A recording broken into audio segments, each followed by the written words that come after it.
Carrie Morgan was Cassie Ventura's former best friend, Carrie Morgan. She described witnessing Combs assaulting Cassie twice. Cassie for 17 years, but things went sour after she alleged that Diddy beat her with a wooden coat hanger and she signed an NDA. Did one moment in court completely break Diddy's composure? You won't believe what triggered him. Everything changed the second Carrie Morgan, Cassie's best friend, took the stand. Need the next one done too? Drop it in. Ventura's former best friend, Carrie Morgan. She described witnessing Combs assaulting Cassie twice, the first time in a home Combs was renting in the Hollywood Hills. Morgan testified that, quote, "I saw him push her. I'm pretty sure he hit her." The second time allegedly happened in Jamaica. Morgan says they were in the bar area of a home when, quote, "I heard her screaming." She recalled guttural, terrifying screams. Combs faces the possibility of life in prison if convicted. He's pleaded not guilty and has denied all wrongdoing. The courtroom buzzed with hushed conversations and the soft shuffle of papers as everyone settled in, expecting just another routine day. The tension wasn't heavy yet, but there was a noticeable weight in the air. Diddy sat at his table, appearing calm, leaning slightly back in his chair. His legal team sat beside him, flipping through notes with a quiet confidence, as if the day's events were already under control. Behind the courtroom barriers, members of the media whispered, cameras poised for anything worth capturing. Then out of nowhere, Carrie Morgan walked in and everything shifted. Most of the public hadn't expected her to show. Sure, her name had surfaced a few times, but no one predicted the crucial role she was about to play. As Cassie's best friend, Carrie appeared composed yet resolute as she took the stand. The prosecution greeted her warmly, clearly prepared, while Diddy's team exchanged uneasy glances. Diddy's eyes tracked her every step. His earlier relaxed posture began to fade, his body tensing up inch by inch. As Carrie was sworn in, the entire courtroom's energy changed. Whatever calm Diddy had been projecting started to crumble.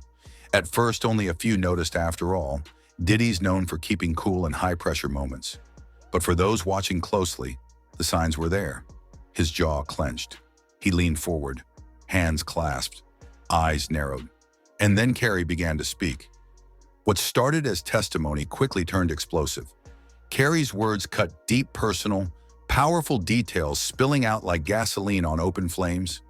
Suddenly, Diddy slammed his hand on the table, his voice slicing through the courtroom as he interrupted her mid-sentence. Journalists would later describe him as visibly furious. One reporter wrote, "It was like he couldn't hold it in for even one more second."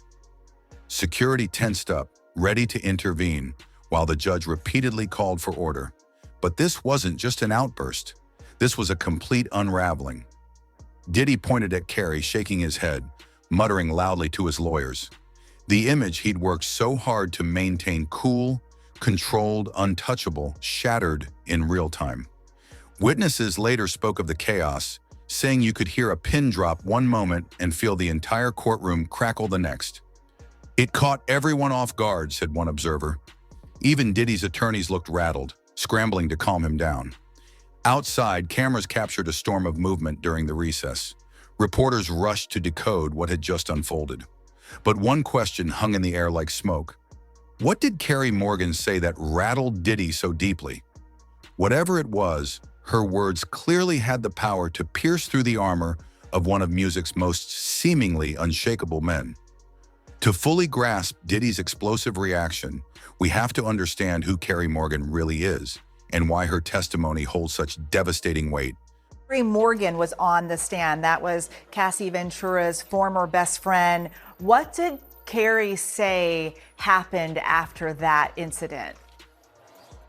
Cassie Ventura left the Intercontinental Hotel, went back to her apartment, her home, and there was Carrie Morgan waiting. She said immediately she saw the black eye that Ventura had testified Combs gave her after the freak-off got violent and the whole reason why then the subsequent assault in the hallway happened. And then Carrie Morgan said about a half hour later, Sean Combs starts banging on the door with a hammer. It was not let in, but she said she heard him yelling, finally called some of Combs' staff members to try to get him to leave. Police were called, But Cassie Ventura said, and Carrie Morgan backed this up, that nothing ever came of it because Cassie Ventura refused to say anything about Sean Combs and what happened to her. Aaron, I have to ask you, because Combs was sitting just feet away from Don Richard and Carrie Morgan in court today. How did he react to seeing them and hearing all of this? He's been an attentive listener. In some cases, he would shake his head or nod along or consult with his lawyers, scribbling a lot of notes. This was an important part of the testimony because it made a turn, Eva. The jury had heard from Cassie Ventura directly about, in rather explicit terms, a lot of the sex acts. But the prosecution's whole case is that she was coerced into that sex because of the violence, the kind of violence that both Don Richard and Carrie Morgan said they witnessed. Now, the defense says there are other reasons for the violence. Jealousy, drugs, didn't have anything to do with coercing her into sex. But the prosecutors want the jury to hear these accounts to say that Cassie Ventura was not only telling the truth about being beat up, but that she had reason to then go along with Sean Combs' sexual demands. Carrie Morgan might not be a household name, but in this trial, she's emerged as one of the most crucial voices. As Cassie's best friend, Carrie didn't just show up to lend support. She stepped into the spotlight as a key witness, someone whose testimony could flip this case on its head. So you've got to ask, what does she know that others don't? Why did her words shake Diddy to the core? These aren't just questions born out of curiosity. They cut to the heart of why this trial has taken such a dramatic and unpredictable turn. Let's rewind. Carrie and Cassie go way back years before any of this became a headline. Their friendship is the kind built on deep trust, shared history, and quiet loyalty. Friends close to both women describe Carrie as fiercely protective, someone who stood by Cassie through everything good, bad, and unspeakable. And that matters, because if anyone was close enough to witness what happened behind closed doors, it's Carrie. Her testimony isn't just another voice in the crowd, it's a first-hand account from someone who lived through the chaos right alongside Cassie. But Carrie's power on the stand doesn't come from drama or theatrics. People who've known her describe her as thoughtful, careful with her words, and not the kind to speak unless she's certain. One source close to the case even called her allergic to attention, the kind of person who avoids the spotlight at all costs, which makes her presence in court even more powerful. She didn't get dragged into this. She walked in with purposefully aware of what her words could do. And the question still echoing through the courtroom is this: what exactly does Carrie know? According to reports, her testimony isn't based on vague memories or secondhand stories. She claims to have seen or been directly told about specific moments of abuse during Cassie's turbulent relationship with Diddy. One media outlet called her the missing puzzle piece no one saw coming. And from what's been revealed, she's not holding anything back. Carrie reportedly laid out disturbing patterns of control, of manipulation, and of harm. If those claims hold up, they could dramatically tip the scales in Cassie's favor. But here's what truly sets her apart. She's willing to stand up to one of the most powerful figures in entertainment publicly, in a courtroom, knowing full well the kind of machine she's up against. This isn't about clout. This isn't about attention. Carrie's testimony is about justice for her best friend, and she's risking everything to deliver it. And that's why her words can't be ignored. Now here's the part nobody saw coming. Carrie hinted at details that no one else could. Information that painted a chilling picture of what may have gone on behind closed doors. But what exactly did she say that caused such an eruption inside that courtroom? Let's break down what was revealed and why it left Diddy shaken to his core.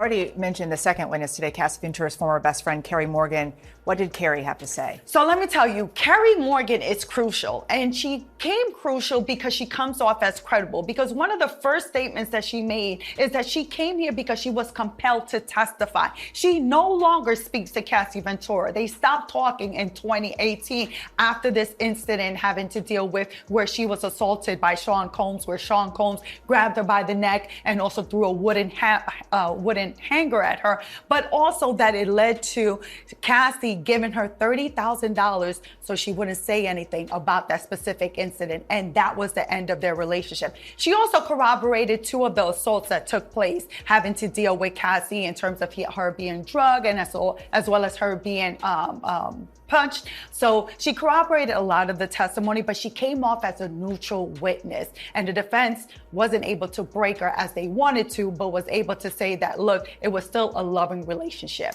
Carrie Morgan's testimony wasn't just another box to check in this trial, it was the turning point.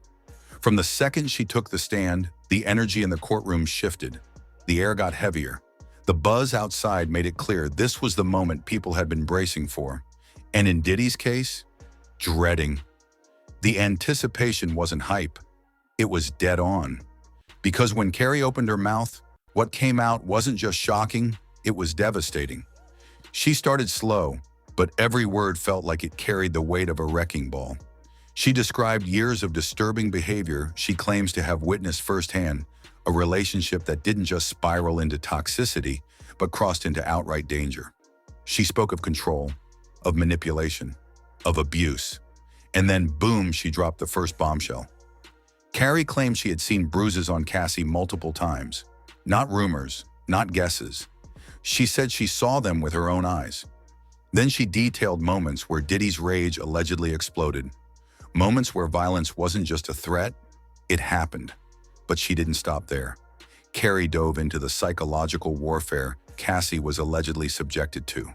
She painted Diddy as someone who used his fame, money, and power to keep Cassie isolated, cut off from friends, from family, from anyone who might have helped her escape.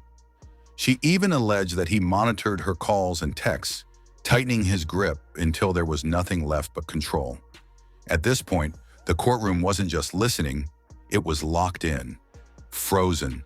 And then came the moment no one saw coming. Carrie described a terrifying night where Cassie called her in a panic saying Diddy had snapped. His anger had reached a boiling point. Carrie said she rushed over and had to physically step in, fearing things were about to go completely off the rails. She didn't reveal every detail, but what she did say was enough to send shockwaves. The gallery gasped. The judge had to call for order. Diddy's legal team exchanged frantic looks. And Diddy himself? He couldn't hold it together. When Carrie accused him directly of violent behavior, reportedly saying he couldn't be stopped, Diddy cracked. He muttered something under his breath, then slammed his hand on the table so hard it echoed. It was rage, boiling rage. The judge had to stop the proceedings. The room was spiraling. As intense as Carrie's allegations were, one question now loomed over everything. How was Diddy's legal team going to respond? Would they confront the claims head-on, or try to tear her down, discredit her, silence her, bury her under doubt? What happened next only added fuel to an already out-of-control fire. Carrie Morgan's testimony wasn't just another box to check in this trial, it was the turning point. From the second she took the stand, the energy in the courtroom shifted. The air got heavier. The buzz outside made it clear this was the moment people had been bracing for. And in Diddy's case, dreading. The anticipation wasn't hype, it was dead on. Because when Carrie opened her mouth, what came out wasn't just shocking, it was devastating. She started slow, but every word felt like it carried the weight of a wrecking ball. She described years of disturbing behavior she claims to have witnessed firsthand, a relationship that didn't just spiral into toxicity, but crossed into outright danger. She spoke of control, of manipulation, of abuse. And then boom, she dropped the first bombshell. Carrie claimed she had seen bruises on Cassie multiple times. Not rumors, not guesses. She said she saw them with her own eyes. Then she detailed moments where Diddy's rage allegedly exploded. Moments where violence wasn't just a threat, it happened. But she didn't stop there. Carrie dove into the psychological warfare Cassie was allegedly subjected to. She painted Diddy as someone who used his fame, money, and power to keep Cassie isolated, cut off from friends, from family, from anyone who might have helped her escape. She even alleged that he monitored her calls and texts, tightening his grip until there was nothing left but control. At this point, the courtroom wasn't just listening, it was locked in, frozen. And then came the moment no one saw coming. Carrie described a terrifying night where Cassie called her in a panic, saying Diddy had snapped. His anger had reached a boiling point. Carrie said she rushed over and had to physically step in, fearing things were about to go completely off the rails. She didn't reveal every detail, but what she did say was enough to send shockwaves. The gallery gasped. The judge had to call for order. Diddy's legal team exchanged frantic looks. And Diddy himself? He couldn't hold it together. When Carrie accused him directly of violent behavior, reportedly saying he couldn't be stopped, Diddy cracked. He muttered something under his breath, then slammed his hand on the table so hard it echoed. It was rage, boiling rage. The judge had to stop the proceedings. The room was spiraling. As intense as Carrie's allegations were, one question now loomed over everything. How was Diddy's legal team going to respond? Would they confront the claims head-on, or try to tear her down, discredit her, silence her, bury her under doubt? What happened next only added fuel to an already out-of-control fire. And I will say, I think she seemed to say things very matter-of-fact. There were definitely moments where there was a little bit of what I would call sass, which I didn't think was a bad thing. I think she represented herself very well, and I felt as I read what was being said, she seems like a very credible witness. I think this is going to be one that may stick out in the jury's mind because she was subpoenaed to be here. She is speaking in defense of Cassie, but at the same time, she was also very hurt by Cassie. Yeah. And the way that it all came out was very honest. So it's definitely an interesting one to go through. Yeah, I mean, she's giving a perspective that it feels more like, I don't give a crap about any of these people, so I'm going to give it to you straight. I've moved on from all this, but let's go do it. And not really throwing Cassie under the bus anyway, but no, clearly doing it more honestly. So yeah, so she made it clear she was only there because of the subpoena. And she confirmed that she and Cassie, who met on a modeling shoot as teenagers, no longer speak because Ventura's boyfriend ate her. Now, was this Agnifilo the Costco lawyer did end up doing this or not? Yes, Mark Agnifilo, or as we lovingly call him, the Costco lawyer. Because it's just funny, because there's this buildup of he's finally going to do something during this trial. It was our first chance to see Costco lawyer step up to the stand, Kim, right? So we'll get as there. we go through, let's see how he does, yeah? Yeah. It was fascinating. Diddy's legal team didn't waste a second. The moment court reconvened after Carrie Morgan's bombshell testimony, they pounced laser-focused on flipping the narrative back in their favor. From the jump, it was clear. They weren't going to let her allegations go unchecked. Their plan? Discredit Carrie, destroy her credibility, twist the knife. Step one was classic courtroom warfare. During cross-examination, they zeroed in on Carrie's close bond with Cassie, planting the idea that her loyalty might be clouding her judgment. Would you say you've always taken Cassie's side no matter the situation? One lawyer asked, trying to paint Carrie as emotionally entangled and unreliable. They pushed the idea hard that Carrie's testimony wasn't rooted in fact, but in friendship. And for the jury, that seed of doubt might have been all they needed. Then came step two, break her timeline. Diddy's attorneys grilled her on the specifics, firing off questions like bullets. Isn't it true you weren't physically present for all of these incidents? The goal? Highlight every gap, every hazy memory, every possible inconsistency. They wanted cracks. Just one fracture could be enough to weaken the impact of her testimony. But Carrie didn't flinch. Her voice stayed steady. Her story didn't waver. So the defense changed gears again. They went for motive. They suggested Carrie wasn't just stepping in to tell the truth. She had her own axe to grind. Would you describe your relationship with Mr. Combs as positive before all this? One attorney asked, teeing up a line of questioning that hinted Carrie might have personal beef with Diddy. The implication? Maybe she wasn't just a witness. Maybe she was a player in a larger takedown. The exchange grew heated. Sharp words flew. Tension rose. The judge had to step in multiple times just to keep things from spiraling out of control. At one point, when Diddy's lawyers pressed too hard, the judge cut them off cold. This court will not tolerate disrespect toward any witness. Still, the defense made their intentions crystal clear. They were ready to tear down anyone threatening Diddy's case, no matter how sympathetic or composed. The reaction? Mixed. Some in the courtroom felt the defense scored points, pointing out minor gaps and framing Carrie as emotionally compromised. But others saw a different picture. They saw a woman who never cracked, never stumbled, never lost her cool. One insider put it bluntly, the real test is whether the jury sees those questions as legit just bullying dressed up as strategy. And now the spotlight shifts to what comes next, the evidence. Because Carrie didn't just bring words, she brought receipts. And if what she has is as strong as her testimony, it could reshape the entire trajectory of this trial. You two were best friends for 18 years, but now you haven't spoken with her since 2018. That's true. At the danger of being capital obvious, that's a long time. She's moved on. Objection. Why haven't you spoken with her? She did not support me after Sean assaulted me. I try that line at assault. I don't know what that means. Oh, I think it means I set the line at assault. I don't cross the line of assault or whatever. You reached a settlement with Miss Ventura?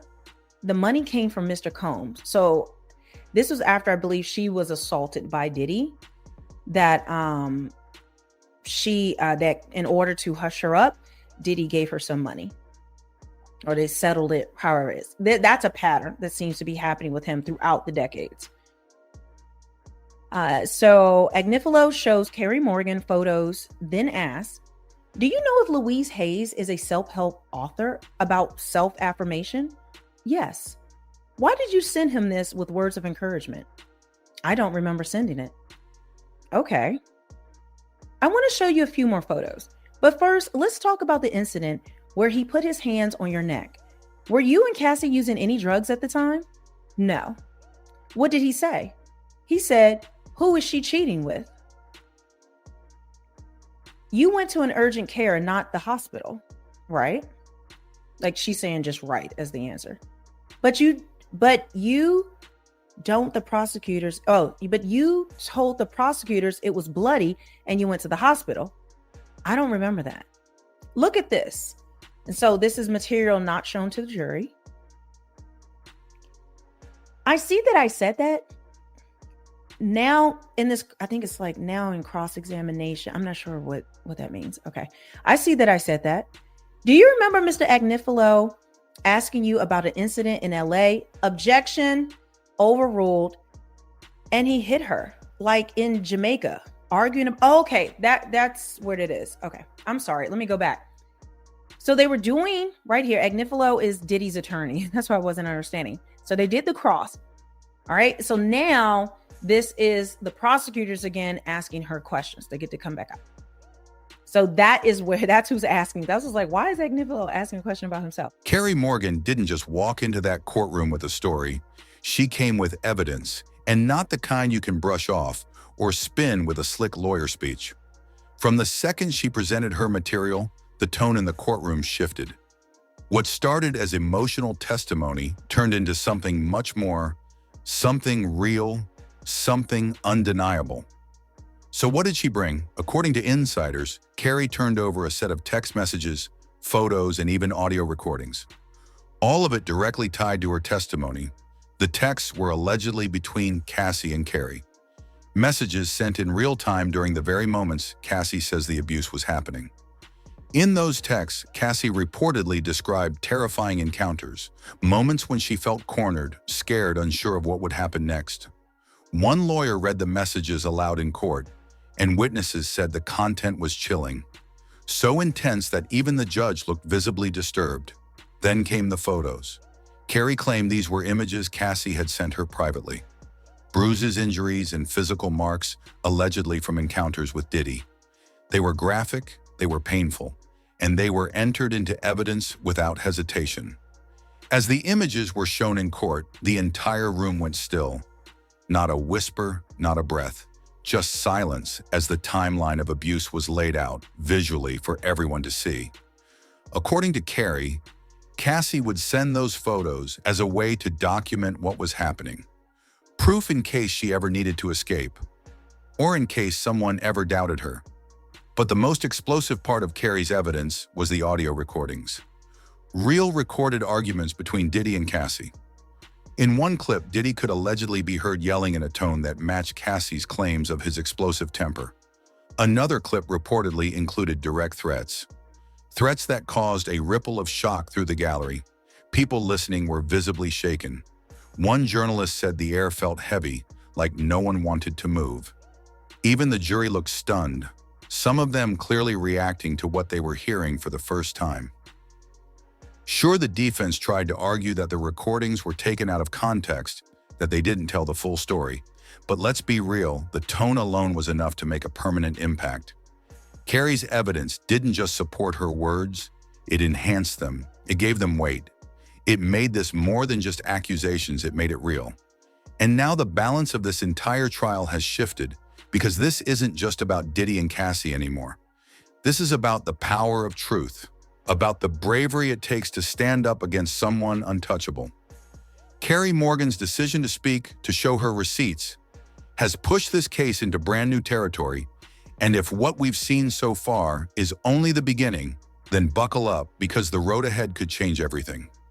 Let us know your thoughts in the comments below. And if you want to stay locked in as this story continues to unfold, make sure to like, subscribe, and hit that bell. Because trust us, you don't want to miss what's coming next.